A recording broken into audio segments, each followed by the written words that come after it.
Fala, filhotes, estão vivos? No vídeo de agora nós vamos falar um pouquinho sobre o iluminismo, a luz da razão contra a escuridão da ignorância. Como um vasto movimento cultural, o iluminismo contava com os encontros nos salões literários, como retratado a seguir, como pode ver-se em muitas retratações, em muitas obras de arte daquele período. E tinha a publicação de livros, revistas e outros impressos como principal veículo de divulgação do saber. Na França, uma das obras mais importantes produzidas pelos iluministas foi a Enciclopédia, organizada pelo escritor Denis Diderot e pelo matemático Jean-Le Rond d'Alembert. Foi publicada em vários volumes entre 1751 e 1780, reunindo verbetes sobre saberes científicos, técnicos, históricos, literários e musicais. Por seu tom crítico e inovador, a obra foi proibida pela Igreja na época, né? No entanto, em 1782, mais de 25 mil exemplares já haviam sido vendidos. Um recorde para aquela época, né? Os iluministas foram profundamente influenciados pelo experimentalismo, pelo empirismo e o racionalismo mecanicista, doutrinas científicas divulgadas no século XVII pelas obras de René Descartes e de Isaac Newton. Ao contrário dos escolásticos da Idade Média, que eram seguidores do pensamento escolástico, da filosofia cristã medieval, que subordinava explicações mundanas à verdade revelada por Deus, e também por conta das primeiras escolas que foram criadas na época do Império Carolíngio, de Carlos Magno, e do surgimento das primeiras universidades, onde o pensamento aristotélico predominava, que teve como principal expoente o Tomás de Aquino. Esses cientistas não consideravam o conhecimento algo pronto e acabado, mas em permanente construção. Entre os séculos 17 e 19, artistas, filósofos e literatos costumavam se reunir nas casas de alguns aristocratas europeus para se divertir ou debater ideias. Há pinturas que reproduzem esses encontros, chamados de salões literários, em obras como a de Anicette Charles Le Monnier, de 1812. Então, a filosofia e o pensamento crítico ganham as ruas e salões nesse contexto. Vamos conhecer um pouco mais do iluminismo. A ciência no lugar da fé agora começa a tomar cada vez mais o lugar da fé. Em seu livro Discurso do Método, o filósofo matemático francês, o René Descartes, que viveu na transição do século XVI para o século XVII, 1596 a 1650, ele defendia a tese de que a dúvida é o primeiro passo no processo de construção do conhecimento. Nós devemos duvidar de tudo.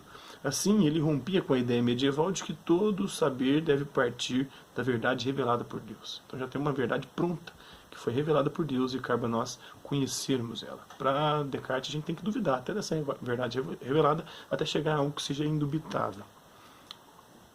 Então, para os cristãos, para a escolástica, para o medievo, a verdade já estava dada, já estava pronta e expressa na Sagrada Escritura. O método de estudo da natureza inaugurado por Descartes, denominado método cartesiano, exigia diferentes etapas de aprofundamento para se chegar ao conhecimento. A frase penso, logo existo, atribuída a esse pensador, sintetiza muito bem o método cartesiano, pois mostra o grande valor dado à mente humana. Posso duvidar de tudo, né? Ele chega a duvidar do que aprendeu com os professores, ele chega a duvidar do que ele percebia com os cientistas, porque os cientistas os enganam, ele chega a duvidar até da própria existência. Ele dizia, quem garante que isso aqui não é uma ilusão, não é um Deus, um demônio fazendo acreditar que isso aqui é real, que isso aqui é verdadeiro. Ele chega a uma conclusão, peraí, eu posso duvidar de tudo, mas tem uma coisa que não tem como duvidar. Duvidando, eu estou pensando. Penso, logo desisto. Penso, logo não durmo. Penso, logo existo, na verdade. Então, sintetiza muito bem o método cartesiano, pois mostra o grande valor da mente humana. Pode-se dizer que René Descartes inaugurou uma filosofia que não admitia milagres, fundada no entendimento racional e na verificação experimental. Ele não era empirista, mas ele vai validar um método muito próximo do empírico e também do método científico, com suas regras do método. Por meio de rigorosos experimentos do inglês Isaac Newton, que viveu entre 1642, século XVII, a 1727, no século XVIII, identificou o princípio da gravidade universal, propondo que o universo seria governado por leis físicas e não por forças divinas. Então, a lei da gravidade diz o seguinte, quanto maior um corpo, maior o poder de atração que ele exerce sobre os outros corpos. E qual é a diferença entre a lei da gravidade e a lei da gravidez? A lei da gravidade diz que quanto maior um corpo, maior o poder de atração que ele exerce sobre os outros corpos. Enquanto a lei da gravidez diz o seguinte, não importa o tamanho do corpo, a gravidez vem do mesmo jeito. Então, não pense que é porque é pequenininho não vai engravidar, engravida também. A prova disso sou eu, que tenho 2 filhos. Não por forças divinas, propondo desse física não por forças divinas. Newton é considerado o fundador da física mecânica clássica, da física clássica, Assim como Descartes, ele partiu de suas dúvidas e observações para explicar os fenômenos naturais. Newton não negava a existência de Deus, mas propunha que caberia à ciência entender, por meio da observação e da experimentação, a lógica racional da criação divina. Então eles partem das ideias à ação. Né? Assim como os cientistas dos séculos XVII e XVIII tentavam encontrar regras e leis que explicassem os fenômenos naturais, os iluministas desenvolveram princípios sobre o funcionamento das sociedades. Eles defendiam, por exemplo, que todos os indivíduos nascem livres e iguais perante a lei. Princípios que não eram levados em conta na sociedade estamental, que era desigual, né, que admitia privilégios e regalias para a nobreza e para o clero, nem no absolutismo monárquico, que reprimia a liberdade de seus súditos, que o absolutismo que podia tirar a vida, a liberdade e os bens dos indivíduos se eles representassem um perigo para a sociedade ou se discordassem do rei.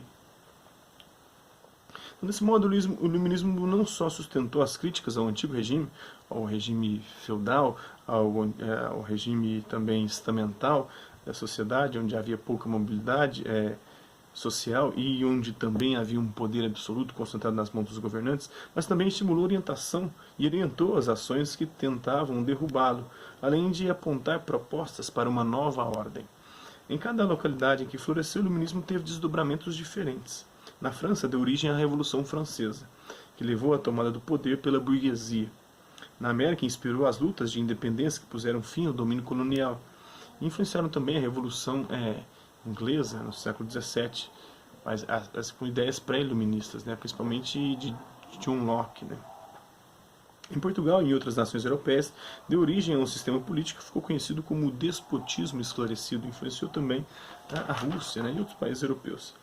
Então, o Despertar do Terceiro Estado, uma charge de 1789, que satiriza a sociedade de ordem estamental francesa. O homem deitado no chão, que representa o Terceiro Estado, que são as camadas populares, livra-se das correntes que o prendiam, que o aprisionavam. Em pé estava o clérigo, né, representante do clero, e o nobre, representante da nobreza, né, representantes, respectivamente, do primeiro e do segundo estado. O primeiro estado, o clero, o segundo, a nobreza. Depois o absolutismo vai inverter isso, a nobreza toma o lugar do clero, mas o clero, ambos continuam com privilégios e regalias e nem todos são iguais perante a lei. São os grupos privilegiados do antigo regime francês se apavoram ao vê-lo se soltar. Ao fundo, à direita, é possível ver a Bastilha, né, o presídio político que simbolizava o poder absoluto do rei, mas na época da Revolução Francesa era um lugar onde já não era mais colocado os presos, né, não era mais um presídio, era mais um depósito de armas e munição e pólvora. Né, e ela foi destruída e tomada pelos revoltosos que depois usaram as armas, a pólvora e as balas, né, o armamento, esqueci o nome, para poder fazer a revolução. É isso aí.